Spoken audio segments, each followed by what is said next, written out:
여호와의 자비와 긍휼이 무궁하심으로 우리가 진멸되지 아니함이니이다. 이것이 아침마다 새로우니 주의 성실이 크도소이다. 성실하신 하나님께서 오늘 하루도 우리에게 주실 은혜를 기대하면서 말씀과 함께 하루를 시작합니다. 다른 동물과는 달리 하나님께서 우리 인간에게만 주신 지체가 있다면 그것이 바로 손입니다. 이 손은 그래서 때때로 우리의 인격을 대변합니다. 무슨 일을 하는데 사람이 부족하다, 그때 손이 부족하다, 그렇게 말합니다. 운동 경기나 기술에 뛰어난 사람, 어떤 분야에 탁월한 사람을 가리켜서 선수다, 그렇게 말합니다. 말 그대로 뽑혀진 손이라는 뜻입니다. 우리가 어떤 사람과 어떤 관계를 끊을 때 손을 뗀다, 그렇게 말합니다. 이 손은 굉장히 많은 의미를 갖고 있습니다. 사람들은 이 작은 손을 가지고, 손에 가지고 있는 것을 가지고 엄청난 일을 만들어냅니다. 또 손에 가지고 있는 것을 가지고 세상이 깜짝 놀랄 만한 일을 수행합니다. 참 이상합니다. 똑같은 권력이요, 똑같은 재물이요, 똑같은 지식이지만 어떤 사람의 손에 그것이 들어가느냐, 거기에 따라서 결과가 달라집니다. 아니, 손에 가지고 있는 것이 사람을 바꾸어 버립니다. 평소에 목회만 알고 신실하게 사역하던 사역자가 어느 순간에 손에 무엇인가를 쥐더니 목회는 뒷전이고 사람이 변질되어 가는 것을 우리는 보게 됩니다. 공술에 공숙을 하는 말이 있습니다. 사람은 빈손으로 왔다가 빈손으로 간다는 말입니다. 어린아이가 태어날 때는 주먹을 불끈 쥐고 태어난다고 말합니다. 그렇게 한평생 동안 살아가면서 악착같이 무엇인가 손에 쥐어보려고 합니다. 권력을 쥐어보려고, 재물을 쥐어보려고, 명예와 지식을 쥐어보려고 그렇게 발버둥 치다가 그것들을 잠시 손에 쥐어보지만 오래가지 않습니다. 결국 가지고 있던 것을 다 내려놓고 두 손을 펴고 하나님의 부름을 받습니다. 그런데 왜 그렇게 사람들은 악착같이 손에 무엇인가를 가지려고 애를 쓰는 것입니까?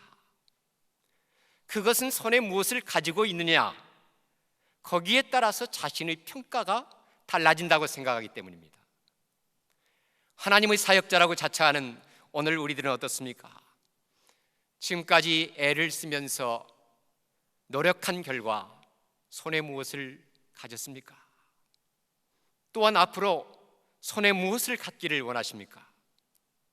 목회하면서 앞으로 손에 갖기를 원하는 리스트가 있습니까? 지금 내가 손에 가지고 있는 것, 또 내가 앞으로 손에 가지고 오려고 꿈꾸는 것, 그것이 무엇인가에 따라서 결국 미래에 나를 만들어 간다는 것을 깨달아야 합니다. 신대원에서 공부할 때 늘 손에 스페인어를 공부하는 그 책을 가지고 다니던 학우가 있었습니다. 히브리어나 헬라어, 성경 언어도 공부하기 벅찬데 어떻게 스페인어까지 공부하는가, 좀 의외라는 생각을 했습니다만 지금에 와서 생각해 보면 고개를 끄덕거리게 됩니다. 그 학우는 졸업과 동시에 스페인어권 남미 선교사로 파송받아서 지금까지 30여 년 동안 선교 사역을 감당하고 있기 때문입니다. 그가 손에 가지고 있던 것이 그를 그렇게 만들어갔다, 그렇게 생각합니다. 물론 하나님의 섭리가 있었지만 말입니다. 그것은 우리 모두가 마찬가지입니다. 우리 역시 소명을 받았기에 이 자리에 앉아 있는 것이고 나름대로 열정을 가지고 지금까지 사역을 감당하고 있을 겁니다. 사실 우리의 사역이라는 것이 그렇게 녹록지가 않습니다. 사명과 열정만 가지고 사역하던 시대는 이미 지나갔습니다. 나름대로 최선을 다해보지만 막상 눈앞에 펼쳐지는 현실과 상황 앞에서, 많은 장벽 앞에서 낙심도 하고 열정이 식어지기도 합니다. 입술로는 하나님을 믿는다고 하지만 다른 사역자들과 비교하면서 손에 무엇인가 많은 것을 가지고 있으면 목이 뻣뻣해지고 자신감도 있고, 대신 손에 가진 것이 없으면 자신감도 없어지고 주눅이 들기도 합니다. 동의하신다면, 혹 그런 경험이 있다면 옆 사람 눈치채지 못하게 눈 한번 깜빡거려 보십시오. 저 역시 30대 후반의 젊은 시절에 기존 조직교회 담임 사역을 시작하면서 8년 동안 씨름을 했습니다. 그러다가 내 뜻도 아닌데 그냥 등 떠밀려서 16년 전에 지금 섬기고 있는 교회를 시작했습니다. 처음 교회를 시작할 때 정말로 막막했습니다. 세상적으로 손에 가진 것이 없기 때문에 이것을 어떻게 하나, 자존감이 땅에 떨어져 버렸습니다. 저는 성격적으로 그렇게 되리라고 생각하지 않았습니다. 그런데 저도 별 수 없더군요. 사람이기 때문에. 아마 오늘 본문에 등장하는 모세도 예외는 아니었을 겁니다. 하나님께서 학대받는 이스라엘 백성들의 간구를 들으시고 조상과 맺은 언약을 기억하시고 모세를 부르사 사명을 주십니다. 이제 내가 너를 바로에게 보내서 내 백성 이스라엘을 구원해내리라. 그런데 모세는 이렇게 중차대한 사명을 받았음에도 불구하고 여러 가지 변명을 늘어놓으면서 핑계를 합니다. 한사코 사행을 합니다. 이것은 모세의 겸손이 아니었습니다. 그냥 배짱 한번 튕겨보는 것도 아니었습니다. 왜냐하면 모세는 자신이 누구인지를 너무나도 잘 알기 때문입니다. 우리는 모세의 입장을 충분히 이해할 수는 있습니다. 모세는 이미 꿈을 접은 지 40년이 지나갔습니다. 나이도 많습니다. 더더욱 이스라엘은 4대 동안 애굽의 그 학대를 받으면서 살아왔기 때문에 조상해 주신 언약 다 잊어버렸습니다. 대신 애굽의 파로는 강력한 부와 무력으로 무장된 상태입니다. 그런 애굽에서 이스라엘을 해방시킨다는 것 아마 무모한 것처럼 보였을 겁니다. 그래서 모세는 한사코 하나님께 변명을 늘어놓습니다. 하나님, 내가 누구이기에 파로에게 가서 이스라엘을 애굽에서 인도하여내리까? 오 주여, 보낼 만한 자를 보내소서. 이렇게 모세는 자신의 연약함을 알기 때문에, 노골적으로 말해서 손에 가진 것이 없기 때문에 자꾸 하나님의 소명을 회피하였던 겁니다. 인간적으로 생각해 보면 모세가 이렇게 변명하고 회피하는 것도 일리가 있습니다. 모세가 이 모습 이대로 바로를 찾아간다면 바로가 과연 하나님께서 자기를 보냈다는 것을 생각하겠습니까? 80살이나 된 노인이 손에 달랑 지팡이 하나를 들고 바로를 찾아갑니다. 바로가 어떻게 모세가 하나님께서 보내신 자다 믿을 수 있겠습니까? 설령 바로가 이스라엘을 내보낸다고 해도 이스라엘 백성들이 순순히 모세를 따라가겠습니까? 애굽을 나오면 아무것도 없는 광야인데 모세의 무엇을 믿고 광야길을 따라 나서겠습니까? 여러분, 모세가 하나님의 부르심을 회피하고 변명하는 것은 쉽게 말해서 뭔가 큰 것이 자기 손에 있어야 한다고 생각하는 겁니다. 하나님, 이대로는 안 되겠습니다. 바로나 이스라엘 백성들이 나를 믿어주지 않을 겁니다. 그러니 나를 정령 애굽에 보내려면 정말로 깜짝 놀랄 만한 것 하나 주십시오. 누가 보아도 하나님이 보내신 것을 믿을 수 있도록 뭔가를 하나 주십시오. 여러분, 우리는 모세의 모습을 통해서 깨달아야 할 진리가 있습니다. 하나님의 사역은 내 힘으로, 내가 가지고 있는 힘과 노력과 지식과 수완으로 하는 것이 아닙니다. 하나님께서 주시는 능력으로 하는 것입니다. 동의하십니까? 따라서 하나님께서 자신의 사역을 위해서 우리를 부르실 때는 이미 모든 것을 예비해 놓고 부르시는 겁니다. 그러기에 이 부르심에 자꾸 변명하고 회피할 때 그것은 하나님의 진노만 초래할 뿐 결국은 내가 뛰어들어서 결국은 감당해야 될 사명입니다. 하나님께서는 위대한 사명을 위해서 미디안 광야에서 양을 치는 모세를 부르셨습니다. 마찬가지로 하나님께서는 오늘 이 시대의 위대한 사명을 위해서 우리를 부르시고 천하보다 귀한 영혼들을 맡기셨습니다. 이것은 정말 엄청난 위대한 사명입니다. 그렇다면 과연 우리는 어떻게 응답해야 하겠습니까? 모세처럼 변명하고 회피하시렵니까? 하나님께서 원하시는 것은 무가치한 변명이 아니라 믿음의 순종입니다. 우리가 순종할 때 우리를 통해서 놀라운 역사가 나타나게 될 줄로 믿습니다. 오늘 본문에 하면 하나님께서는 자꾸 변명하고 회피하는 모세에게 한 가지 질문을 던집니다. 내 손에 있는 것이 무엇이냐?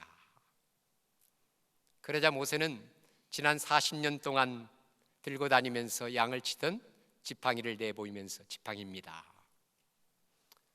아마 요즘 우리 시대에 하나님께서 우리에게 그런 질문을 던진다면 스마트폰입니다. 핸드폰입니다. 늘상 가지고 다니기 때문에. 모세의 손에 들려져 있던 지팡이는 모세의 현재의 모습을 그대로 보여주고 있습니다. 이 지팡이는 그저 양들을 인도하거나 산에 오르면서 힘이 들 때 사용했던 버팀목이죠. 맹수가 달려들 때 자신을 보호하고 양들을 보호하기 위해서 때로는 무기로 사용되는 겁니다. 과거 한때 모세의 손에는 애굽의 부와 권력과 지식을 갖고 있었지만 지금은 아닙니다. 가진 것이 없습니다. 그저 초라한 나무 지팡이 하나입니다. 그 지팡이를 가지고 무엇을 할 수 있단 말입니다. 모세는 지팡이를 통해서 자신의 현재의 모습을 보았을 겁니다. 한편으로 모세는 하나님께 지팡이를 내보이면서 때로는 한편으로 원망하는 마음도 가졌을 겁니다. 하나님, 나를 부르시려면 옛날 애굽의 부와 권력과 지식을 갖고 있을 때 부르시지. 지금은 초야에 묻혀서 아무것도 할 수 없고 다 그것들을 다 내려놓고 이제 손에는 달랑 지팡이 하나밖에 없는데 왜 지금 나를 부르시는 것입니까? 한편으로 원망하는 마음도 가졌을 겁니다. 그런데 여러분, 모세의 지팡이는 모세가 가지고 있는 유일한 것이면서도 모세가 앞으로 사역을 감당하는 데 가장 중요한 도구였다는 겁니다. 어찌 보면 초라하고 보잘것없는 지팡이입니다. 하나님께서는 그것이야말로 가장 중요한 도구임을 확인시켜 줍니다. 그리고 하나님께서는 그것을 가지고 이적을 행하시죠.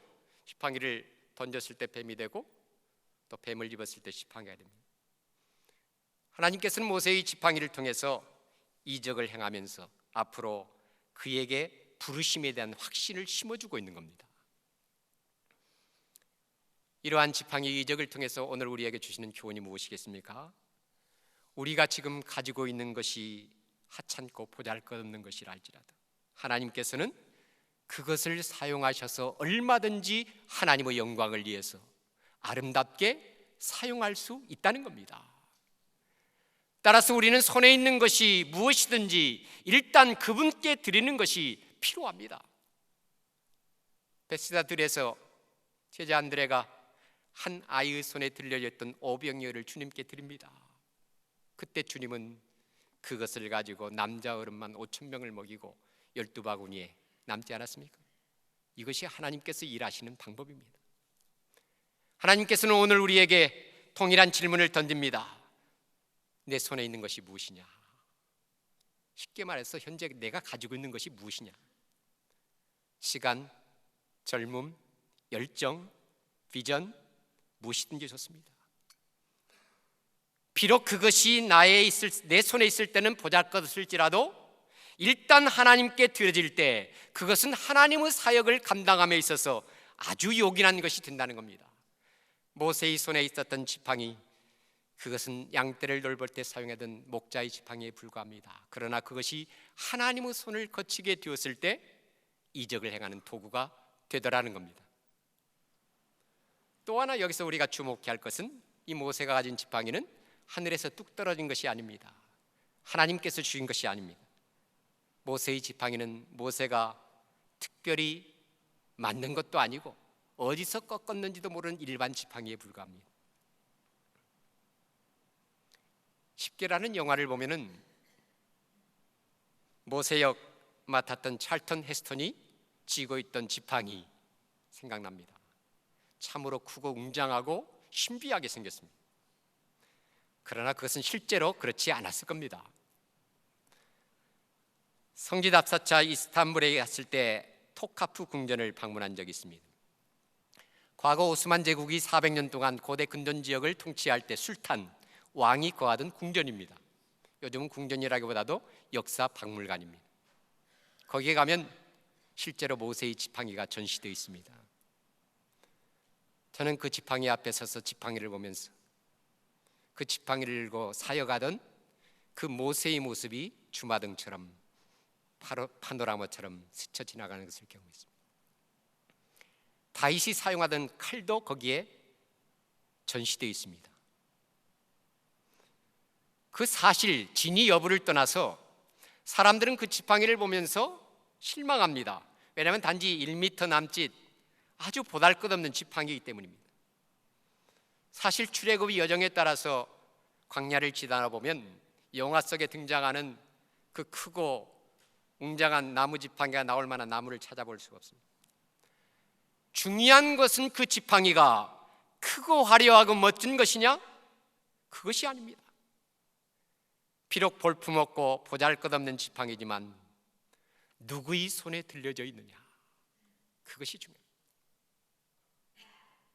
하나님께서는 모세의 손에 들려져 있던 지팡이를 사용해서 놀라운 이적을 행하십니다. 무엇을 말하는 것입니까? 우리는 하나님의 일을 하기 위해서는 여러 가지 조건들이 갖추어져 있어야 된다고 생각합니다. 다시 말해서 손에 무엇인가 특별한 것을 가지고 있어야 한다, 그렇게 생각합니다. 영성수련회를 할 때마다 만나는 후배 목회자가 있습니다. 우리 전주 출신 후배 목회자인데 어제도 교구에 장례가 나서 내려간다고 하면서 만나서 차를 마시면서 기도한 적이 있습니다. 그런 질문을 합니다. 자기도 이제는 담임 사역으로 준비할 때가 된 것 같습니다. 기도를 시작합니다. 담임 사역을 위해서 무엇을 준비해야 되겠습니까? 질문을 하는 겁니다. 뭐 달리 준비할 것이 있겠습니까? 지금 현재 사역하던 그대로 오늘 주신 말씀처럼 우리 목사님에게 주신 달란트, 하나님께서 주신 것을 잘 활용할 수 있도록 그렇게 준비하라고 그렇게 대화한 적이 있습니다. 모세도 처음에는 그런 생각을 했을 겁니다. 이스라엘을 애굽에서 해방시키기 위해서는 바로를 굴복시킬 수 있는 힘이 있어야 하고 그 많은 백성들을 하나로 모을 수 있는 리더십도 갖춰야 되고 반대할 때 그 백성들을 설득할 수 있는 그러한 언변도 있어야 되고 하나님께서 자신을 보냈다고 입증할 만한 그런 증거물이 있어야 한다고 생각했을 겁니다. 그러나 모세는 그러한 것들을 손에 가지고 있지 않았기 때문에 자꾸 하나님의 소명에 변명하면서 회피했던 겁니다. 손에 가진 것이 없는데 무엇으로 어떻게 사역을 감당할 수 있겠습니까? 그러한 모세에게 중요한 질문을 던집니다. 내 손에 있는 것이 무엇이냐? 즉 하나님께서는 모세가 갖지 않는 것, 없는 것을 확인시켜 주는 것이 아니라 가지고 있는 것이 무엇인지를 확인시켜 줍니다. 여러분, 우리가 하나님의 일을 수행할 때는 없는 것을 탓하며 변명하고 회피하는 것은 바른 자세가 아닙니다. 하나님의 일이란 우리가 손에 가지고 있는 것을 가지고 믿음으로 감당하는 겁니다. 그렇다면 여러분, 지금 내가 가지고 있는 것이 무엇입니까? 비록 그것이 하찮고 보잘것없는 것이라 할지라도 일단 하나님 앞에 그것을 드리게 될 때, 하나님의 손을 거치게 될 때 그것은 전능하신 하나님을 통해서 놀라운 능력이 나타나는 도구가 될 수 있다는 것을 믿어야 합니다. 목회 사역을 하다 보면 종종 성도들이 이런 기도를 드립니다. 하나님, 나에게 좀 재물을 좀 많이 주십시오. 돈벼락이라도 맞으면 좋겠습니다. 그러면 이 재물을 가지고 주를 위해서 또 연약한 우리 교회를 위해서 섬기며 봉사하고 싶습니다. 도대체 얼마만큼의 재물을 주셔야 하나님의 일을 할 수 있겠습니까? 뭐 복권 1등짜리 당첨돼서 그 당첨금 중에 10분의 1을 드려야 하나님의 일을 하는 것입니까? 얼마만큼 재물이 있어야 하나님의 일을 하는 것입니까? 우리 주님은 헌금계에서 두 랩돈 한 고드란트를 드리는 여인의 모습을 보면서 가장 많은 것을 드렸다고 칭찬하신 분입니다. 그러한 주님 앞에 얼마만큼의 재물이 필요하겠습니까? 자기 것은 자손들에게 물려주기 위해서 은행이나 금고에 넣어놓고 건드리지도 않으면서 하나님 나에게 좀 재물을 달라고 기도한다면 그러한 기도는 평생 동안 기도해도 아무런 소용이 없습니다. 자기가 기대하는 만큼 응답이 이루어질 수 없습니다. 부끄럽습니다만 저희 교회 권사님들의 이야기입니다. 많은 재물들을 후손들에게 물려주기 위해서 따놓고 재물을 달라고 기도합니다. 하나님은 지금 우리에게 네 손에 있는 것이 무엇이냐 묻고 계십니다. 그러기에 우리는 내가 가지고 있는 것 그대로를 믿음으로 사용해야 하는 겁니다. 크고 작음이 문제가 되지 않습니다. 많고 적음이 문제가 되지 않습니다. 우리가 하나님의 뜻에 따라서 믿음으로 그것을 사용하기만 하면 이후에는 하나님께서 친히 일하십니다.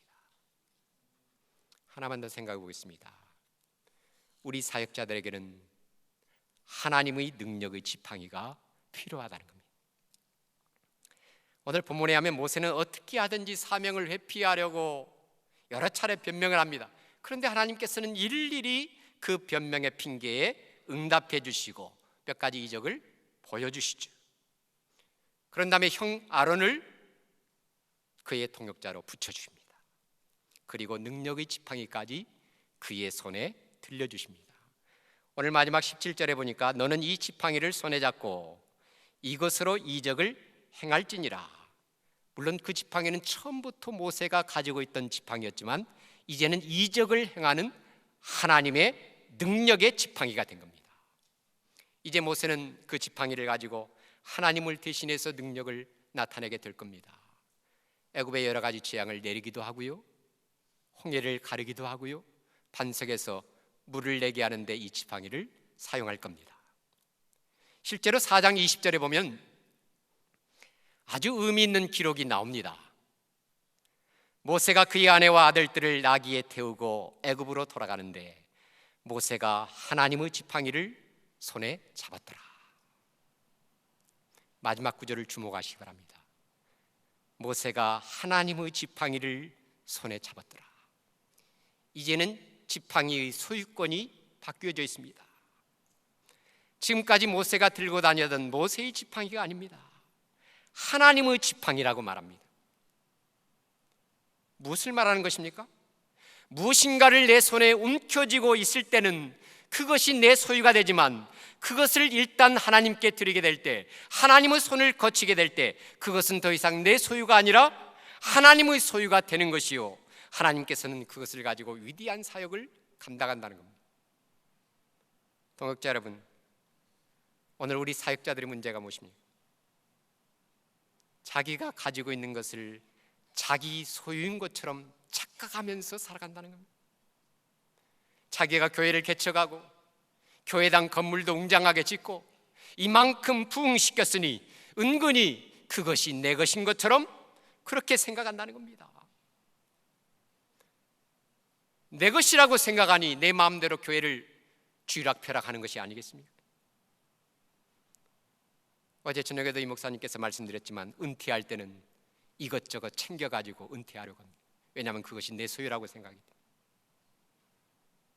그것 때문에 은퇴의 마지막이 아름답지 못한 모습들을 우리는 주변에서 보게 됩니다. 솔직히 모르겠습니다. 저도 은퇴할 때 어떤 모습을 보일지. 금년 들어서 요즘 그런 기도를 드립니다. 하나님, 저에게 기회를 주시고 은혜를 주신다면 딱 5년 내 모든 것을 쏟아서 목회하고 은퇴하겠습니다. 그런 기도를 드리기 시작했습니다.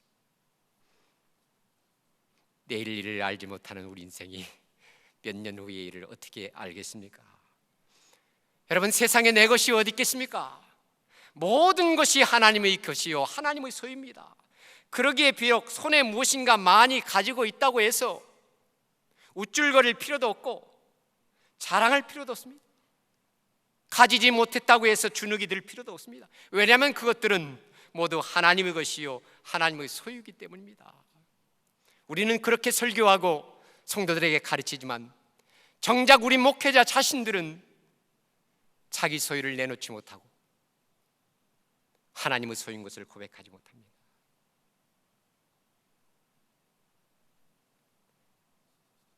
이렇게 하나님께서는 모세를 부르사 사명을 주셨고 큰 기적을 경험하게 하셨지만 모세에게 달라진 것은 아무것도 없습니다. 모세의 입은 여전히 뻣뻣하고요, 어눌해서 말을 더듬거립니다. 하나님을 만났으니, 기적을 경험했으니 방언도 터지고 달변가가 되고 뭔가 변화가 있어야 될 것 같은데 뭐 병을 고치는 신의 은사도 나타나지 않습니다. 물론 모세가 손에 나병이 생겼다가 치유함을 받지만 그것은 하나님께서 행하신 표적입니다. 모세가 달라진 것은 없습니다. 다만 그의 손에는 하나님의 지팡이가 들려져 있었다. 그렇다고 이 지팡이가 뭐 요술을 부리는 것은 아니죠. 하나님께서 그 지팡이를 통해서 능력을 나타내는 것입니다. 앞에서 말씀드린 것처럼 그것은 모세가 지난 40년 동안 양을 치면서 들고 다니던 나무 지팡이에 불과합니다. 그러나 그것이 하나님의 지팡이가 되었을 때 놀라운 능력을 행하는 도구가 되더라는 겁니다. 구약 사사기에 보면 온니엘과 에훗 다음에 삼갈이라는 사사가 등장합니다. 삼갈의 사역은 딱 한 절로 요약됩니다. 에훗 후에는 아나스의 아들 삼갈이 있어서 소모는 막대기로 블레셋 사람 600명을 죽였고 그도 이스라엘을 구원하였더라. 삼갈이 가졌던 소모는 막대기나 모세가 가졌던 양치는 나무 지팡이, 초라한 막대기요 지팡이입니다. 그러나 하나님의 능력이 그들과 함께하였을 때 삼갈은 그것으로 블레셋 사람 600명을 죽이고 이스라엘을 구원하는 사사가 됩니다. 모세의 손에 들려져 있던 그 지팡이로 모세는 이스라엘 백성들을 애굽에서 인도하면서 위대한 사역을 감당할 수 있습니다. 이렇게 하나님의 사역자에게는 하나님의 능력의 막대기, 지팡이가 필요하다는 겁니다. 그렇습니다. 하나님은 보잘것없는 나무 막대기나 지팡이를 위대한 능력을 행하는 하나님의 막대기와 지팡이로 능히 바꿀 수 있는 분이십니다. 또한 그분은 미디안 광야에서 양을 치던 초야에 묻혀 살던 모세를 부르사 위대한 이스라엘의 지도자로 만드신 분. 하물며 우리가 매일매일 순간순간마다 하나님의 소명에 기꺼이 반응하면서 믿음으로 순종하게 될 때 그분은 우리를 하나님의 나라와 몸된 교회를 위해서 위대한 사역을 감당하는 사역자로 만들지 않겠습니까? 중요한 것은 우리가 그분의 소명에, 그분의 사명에 변명하거나 회피하지 않고 기꺼이 믿음으로 순종하는 거예요.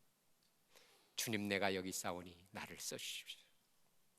그때 주님은 우리가 가진 지팡이를 하나님의 능력의 지팡이로 바꾸어 주실 겁니다. 훗날 위대한 다윗 역시 이러한 막대기, 이러한 지팡이의 능력을 몸소 삶으로 경험했기 때문에 시편 23편에서 위대한 고백을 드리지 않습니까?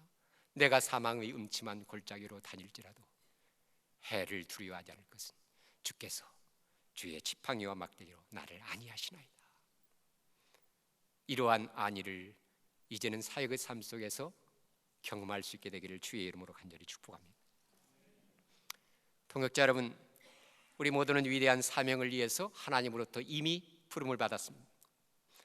따라서 우리는 모세처럼 변명하거나 회피해서는 안 됩니다. 하나님, 왜 나에게는 특별한 은사가 없는 것입니까? 왜 나는 건강도 소위 재물도 없는 것입니까? 왜 나에게는 사람을 설득시키는 학자의 혀가 없는 것입니까? 왜 우리 교회는 충성된 일꾼들이 부족한 것입니까? 다른 사역들과 비교하면서 나에게 없는 것을 탓해서는 안 됩니다. 하나님은 우리에게 갖고 있지 않는 거 묻지 않습니다. 오히려 내 손에 있는 것이 무엇이냐, 우리가 손에 가지고 있는 것이 무엇인지 물으십니다. 믿음의 사람은 없는 것을 탓하며 사명을 회피하는 자가 아니라 도리어 손에 있는 것을 하나님께 드리고 그것으로 하나님의 능력을 경험하는 자입니다. 이 시간 한번 손을 한번 다 펴보십시오. 무엇이 있습니까? 아무것도 없겠죠. 비록 눈에 보이지는 않지만 우리의 손 위에는 공기가 놓여져 있습니다. 이 공기가 움직이기 시작하면 바람이 되고 그 바람에 힘이 실리면 거대한 역사가 일어난다는 것을 우리는 알고 있습니다. 범선을 움직이는 것은 보이는 돛이 아니라 보이지 않는 바람입니다. 작든 크든 우리가 가지고 있는 믿음의 돛을 올려서 하나님의 바람, 히브리어 방언으로 루하, 성령의 바람을 기대해 봅시다. 하나님께서 우리에게 넉넉하고 풍성한 바람을 주사 놀라운 역사를 이루실 겁니다. 오늘 하루도 그리고 우리의 남은 일생 동안에도 우리 모두가 각자의 손에 가지고 있는 것으로, 또한 근본 주제처럼 예수 그리스도의 고난과 희생과 섬김의 예수님의 흔적을 가지고 위대한 하나님의 사역을 잘 감당할 수 있게 되기를 주의 이름으로 간절히 축복합니다. 기도하겠습니다. 하나님 아버지, 오늘 또 주의 음성을 들으면서 하루를 시작합니다. 말씀의 거울 앞에 오늘 우리 자신의 모습을 보게 하시고 다시 한번 우리에게 주신 사명을 위해서 우리의 삶을 결단하는 시간이 되게 하여 주옵소서. 오늘 하루의 삶을, 우리의 일생을 하나님께 드립니다. 주 영광 위에 사용하여 주시옵소서. 예수 그리스도 이름으로 기도 올려옵나이다. 아멘. 우리 각자 개인적으로 기도하시고 자유롭게 돌아가시기 바랍니다.